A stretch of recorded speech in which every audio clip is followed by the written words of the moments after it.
256 megabyte of RAM, 128 megabyte of flash memory এবং 4টা virtual processing element সহ dual core সিপিইউওয়ালা Asus RT-AX53U। এটা Wi-Fi 6 টেকনোলজির একটি ডুয়েল ব্যান্ড রাউটার। 4টা অপারেশন মোডের এই রাউটারের দাম ৮৭০০ টাকা। সো Wi-Fi 6 এর একদম মাস কনজিউমারদের কথা চিন্তা করে আই থিঙ্ক অ্যাফোর্ডেবল প্রাইসে এটাই Asusের একদম লেটেস্ট সংযোজন। তাই আপনারা যারা এরকম দামে বেসিক্যালি গেমিং এবং স্ট্রিমিংয়ের জন্য একটা লং লাস্টিং এবং স্টেবল Wi-Fi 6 রাউটার খুঁজতেছেন, সেই সাথে যাদের বাসার ডিভাইস সংখ্যাও নেহাতি কম না, তারা আজকের ভিডিওতে একটু বিশেষ মনোযোগ দেন।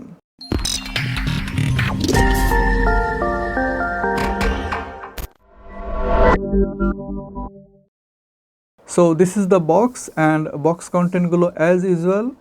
প্রথমেই রাউটারটি পেয়ে যাবেন আপনারা, তারপর অ্যাডাপ্টার 12 ভোল্ট 1.5 এম্পিয়ারের। অ্যাডাপ্টারের সঙ্গে দুইটা মডিউলার দেওয়া আছে, যার যার প্লাগ অনুসারে আপনারা এগুলো অ্যাডাপ্টারের সঙ্গে সেট করে নিতে পারবেন। আরও আছে RJ45-এর একটি প্যাচ কর্ড আর কিছু ম্যানুয়াল।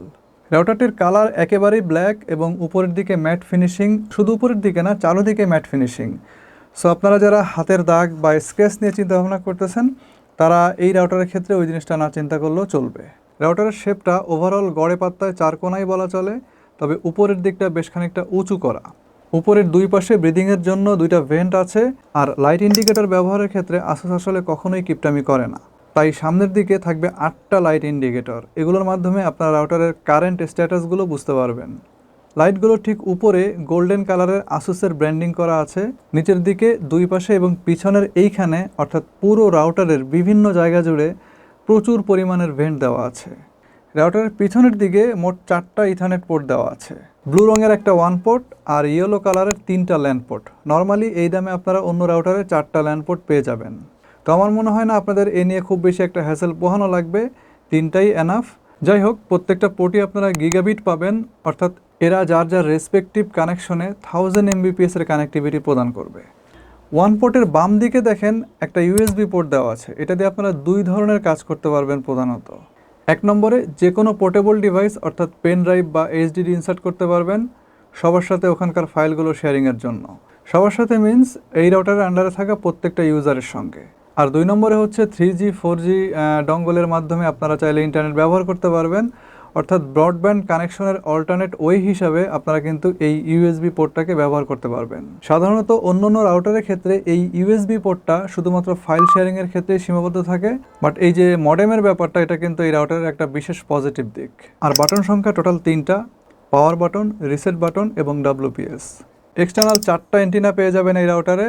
একটু খেয়াল করে দেখবেন যে এন্টিনাগুলো বডির শেপের তুলনায় তুলনামূলকভাবে একটু লম্বা এবং সবগুলোই হচ্ছে ওমনি ডিরেকশনাল। তবে ওদের ওয়েবসাইটের এই জায়গাটা দেখলে আপনারা একটু কনফিউজড হয়ে যেতে পারেন। এখানে দেখেন 9 dBi এরকম একটা কথা লেখা আছে। এটা দেখে কনফিউজড হয়ে না, এটার ব্যাপারে একটু পরে আসতেছি আমি। এন্টেনাগুলো বডির 3 দিকে ঘুরিয়ে লাগানো আছে এবং এগুলো একেবারেই ফিক্সড, অর্থাৎ খোলাখুলি করতে পারবেন না। এটা একটা ডুয়েল ব্যান্ডের রাউটার, সুতরাং আপনার বাসার যতগুলো ডিভাইস আছে সেগুলোকে অপারেট করার জন্য এখান থেকে আপনি দুইটা ফ্রিকোয়েন্সি পাবেন। একটা 2.4 GHz আর একটা হচ্ছে 5 GHz। 2.4 GHz maximum throughput 574 Mbps আর 5 GHz 1201 Mbps। That means 1.2 Gbps।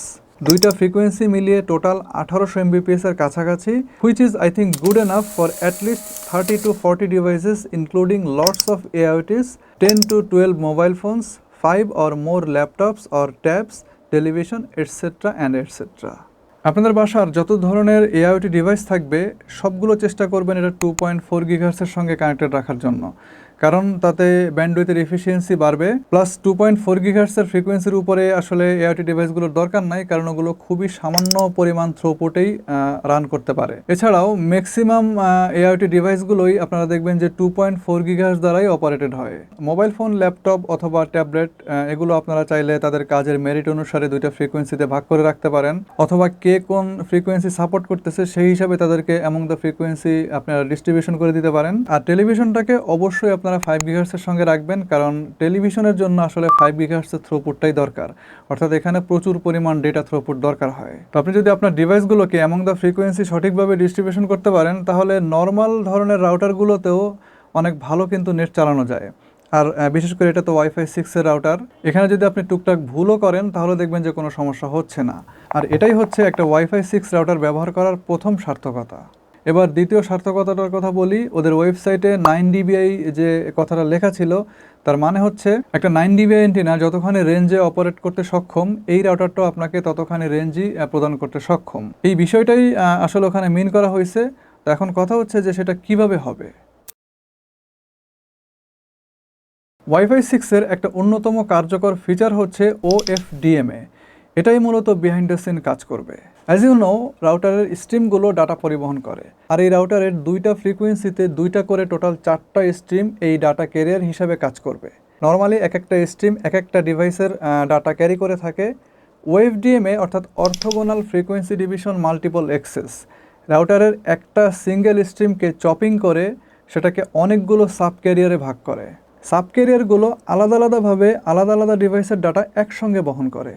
তার মানে একই স্ট্রিম তখন একই সাথে অনেকগুলো ডিভাইসের পিছনে কিন্তু কাজ করার সুযোগ পায়। এখন এই সাব ক্যারিয়ারের যে ব্যান্ডউইথ সেগুলো থাকে ছোট ছোট, এবং আপনারা তো জানেন যে ছোট ব্যান্ডউইথগুলো বহুদূর পর্যন্ত কিন্তু ডাটা ট্রাভেল করে নিয়ে যেতে পারে, যেগুলো কিনা একক একটা স্ট্রিমের বড় ব্যান্ডউইথের পক্ষে পসিবল হয় না। যদিও ছোট ছোট ব্যান্ডউইথে একক সময়ে ডাটার পরিমাণ থাকে কম, বাট সেগুলোর ট্রাভেলিং ডিস্টেন্স কিন্তু অনেক বেশি থাকে, যার ফলে মূলত এই ওএফডিএম-এর কারণে আপনার এই রাউটারের যে রেঞ্জ সেটা 80% পর্যন্ত এনহ্যান্স হয়। তো অনেকের মাথায় একটা প্রশ্ন অলওয়েজ ঘোরাঘুরি করে, সেটা হচ্ছে ওএফডিএম-এ আসলে কোন ফ্রিকোয়েন্সিতে কাজ করে।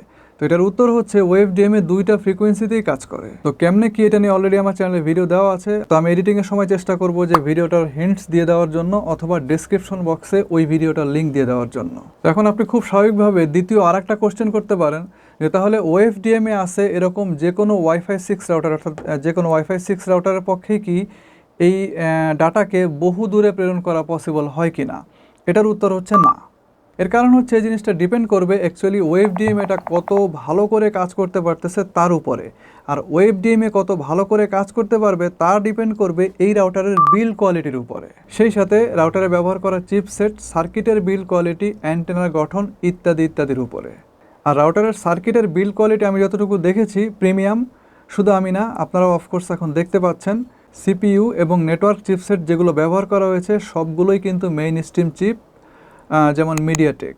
সো যেগুলো একদম চিপ ওয়াইফাই 6 রাউটার সেগুলোর পক্ষে আসলে এত কিছু মেনটেন করা পসিবল হয় না। সেখান থেকে বেশ কিছু জিনিস তারা কম্প্রোমাইজ করেই কিন্তু প্রাইজিংটা কমিয়ে আনে। দেখবেন যে সেগুলোতে রেঞ্জ ঠিক মতোই পাচ্ছে, কিন্তু সেখানে গেলে আপনি কোনো ডেটা স্পিড মেনটেন করতে পারতেছে না রাউটার, অর্থাৎ সেখানে অ্যাকুরেটলি বিম ফর্মিংটা কাজ করতেছে না। আচ্ছা, ভালো কথা, এই রাউটারে আপনারা কিন্তু দুই ধরনের বিম ফর্মিং পাবেন। একটা হচ্ছে সিম্পলি যেসব ক্লায়েন্ট বিম ফর্মিং সাপোর্ট করে ওদের জন্য, আরেকটা হচ্ছে যেসব ক্লায়েন্ট বিম ফর্মিং সাপোর্ট করে না ওদের জন্য। যাই হোক, এই দুই ধরনের বিম ফর্মিংই চাইলে আপনারা ফার্মওয়্যার থেকে অন করে রাখতে পারবেন। প্লাস ইউজার সংখ্যা বেড়ে গেলে দেখবেন যে সেখানে রাউটারটা বসে যেতে পারে, অর্থাৎ ক্রাউডেড প্লেসে আপনার 1024 কোয়াম, যেটা ওয়াইফাই 6-এর আরেকটি বিশেষায়িত ফিচার, সেটা কাজ করা বন্ধ করে দিচ্ছে।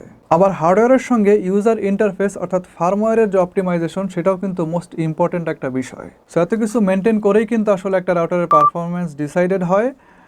আপনি চিন্তা করেন না যে আমি বাজারে গেলাম, চোখ বন্ধ করে একটা ওয়াইফাই 6-এর রাউটার কিনে এনে বাসায় লাগাই দিলাম আর সেটা একদম অ্যাকুরেটলি পারফর্ম করা শুরু করে দিল। এটা জীবনেও পসিবল না। এছাড়াও ওয়াইফাই 6-এর আরও দুইটা উল্লেখযোগ্য ফিচার হচ্ছে নেটওয়ার্ক কনজেশন এড়ানোর জন্য বিএসএস কালার, আর আপনাদের মোবাইল ডিভাইসগুলোর ব্যাটারি কনজাম্পশন কমিয়ে আনার জন্য TWT অর্থাৎ টার্গেট ওয়েক টাইম। এগুলো অবশ্য আপনাদের ওয়াইফাই 6 এনাবেলড যেসব ডিভাইস থাকবে বাসায় সেগুলোর ক্ষেত্রেই কাজে লাগবে। Asus RT অর্থাৎ রাউটারের যে অপারেটিং সিস্টেম, সেখানে AI protection powered by Trend Micro এরকম নামে একটা স্পেশাল সফটওয়্যার ফিচার ইনক্লুড করা আছে। এই রাউটারটাতে দেওয়া আছে AI প্রোটেকশন ক্লাসিক, এছাড়াও আরেকটা যেটা আছে সেটা হচ্ছে AI প্রোটেকশন প্রো। এটা আসুসের কমার্শিয়াল গ্রেডের বেশ কিছু হায়ার এন্ডের রাউটারে ব্যবহার করা হয়েছে। যাই হোক, আমরা এখানে AI প্রোটেকশন হিসাবে ক্লাসিকটাই পাচ্ছি, এবং এই প্রোটেকশনটার দুইটা দিক আছে। একটা হচ্ছে নেটওয়ার্ক প্রোটেকশন আর একটা হচ্ছে প্যারেন্টাল কন্ট্রোল। নেটওয়ার্ক প্রোটেকশনের মাধ্যমে আমাদের যতগুলো ডিভাইস রাউটারের সাথে কানেক্টেড অবস্থায় থাকবে সবগুলো বিভিন্ন ধরনের কমন ইন্টারনেট বেসড অ্যাটাক থেকে রিয়েল টাইম প্রোটেকশন পাবে। এমনকি ইনফেক্টেড ডিভাইস নিয়ে যদি কেউ এই রাউটারের নেটওয়ার্কের মধ্যে চলে আসে, AI প্রোটেকশন ইনস্ট্যান্টলি সেসব ডিভাইসকে ব্লক করে দেবে যেন বাকি ডিভাইসগুলো সুরক্ষা পায়। AI প্রোটেকশনের আন্ডারে একটা ইফেক্টিভ প্যারেন্টাল কন্ট্রোল থাকবে।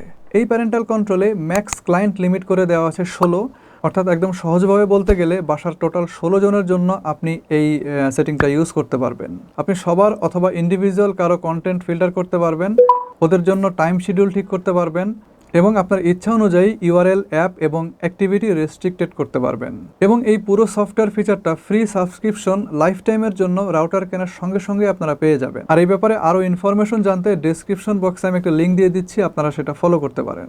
সো যারা এআই প্রোটেকশনের যে গুরুত্ব সেটাকে ভালোভাবে অনুধাবন করতে পারছেন, তারা চাইলে এই রাউটারটার দিকে অবশ্যই যাইতে পারেন। এছাড়াও রাউটারের ফার্মওয়্যারে quality of service, wireless MAC filtering, URL filtering, keyword filter, WiFi schedule, bandwidth efficiency বাড়ানোর জন্য এয়ার টাইম ফেয়ারনেস ইত্যাদি ইত্যাদি বেশ আরও কয়েকটা ভালো ভালো অপশন রয়েছে। এছাড়াও এসএসআইডি সিকিউরিটি প্রোটোকলে আপনারা WPA2 এর পাশাপাশি একদম লেটেস্ট প্রোটোকল WPA3টাও পাচ্ছেন। ওকে, এখন আমরা এটার সঙ্গে মোবাইল কানেক্ট করব এটার ওয়াইফাইয়ের স্পিড টেস্ট করার জন্য। সেই সাথে কোন রেঞ্জে গেলে কীরকম স্পিড আমরা পাচ্ছি, কীরকম থ্রুপুট আমরা পাচ্ছি, কীরকম আমাদের ল্যাটেন্সি আসতেছে, সেগুলো আমরা টেস্ট করব। তো আজকের এই টেস্টটা করার জন্য আমি গুগল প্লে স্টোরে একটা সফটওয়্যার ইউজ করতেছি। সফটওয়্যারের নাম হচ্ছে ওয়াইফাই স্পিড টেস্ট। তো আমি জাস্ট আজকে আপনাদেরকে টেস্ট করে দেখাই দিতেছি এটা দিয়ে আপনারা আরও কী কী করতে পারেন বা কীভাবে আসলে পূর্ণাঙ্গভাবে আপনারা টেস্টটা করতে পারেন। এটা নিয়ে খুব রিসেন্টলি আমি একটা ভিডিও আমার এই চ্যানেলে আপলোড করে দিব। তো রাউটার একদম কাছে আসি। এখন মোবাইল ফোনের কানেকশন স্পিড দেখেন 866 Mbps শো করতেছে। এখন এই অবস্থাতে আমরা যদি অ্যাপটা ব্যবহার করি তাহলে এখান থেকে দেখব যে এই ব্যান্ডউইথ থেকে আমরা কতটা আসলে থ্রুপুট অ্যাকচুয়ালি পাচ্ছি। অর্থাৎ ব্যান্ডউইথ পেলে হবে না, সেখানে কতটা থ্রুপুট আমরা অ্যাচিভ করতে পারতেছি সেটাই হচ্ছে ইম্পর্টেন্ট। তো সফটওয়্যারটা এখন ওপেন করে নিচ্ছি। সফটওয়্যারের এই জায়গাতে দেখেন একটা লিঙ্ক স্পিড শো করতেছে। তো এখান থেকে আমরা ইন্টারনেটের টেস্ট বন্ধ করে রাখবো, শুধুমাত্র ওয়াইফাইয়ের টেস্টটা ওপেন করব। এর কারণ হচ্ছে আমরা এটার ওয়াইফাইয়ের সিগন্যালটা আসলে পরীক্ষা করতে চাই, সেখান থেকে কীরকম আউটপুট পাচ্ছি সেটা দেখতে চাই। মাঝখানের এই স্টার্ট বাটনটাতে এখন ক্লিক করব। দেখেন আমরা এখানে ম্যাক্সিমাম 537 মেগাবিটস পার সেকেন্ডের থ্রুপুট পেয়েছি। এবার রাউটার থেকে প্রায় 50 ফিট দূরে আছি আমরা এখন। মাঝখানে 3টা দেওয়াল, তার ভিতরে একটা আবার স্টিলের শাটার। তো এখানে দাঁড়িয়ে সেম টেস্ট আবার করব। ওয়াইফাইয়ের সিগন্যালের অবস্থা দেখেন আর লিঙ্ক স্পিডটা দেখেন 65 Mbps। টেস্টের রেজাল্ট চলে আসবে এখনই।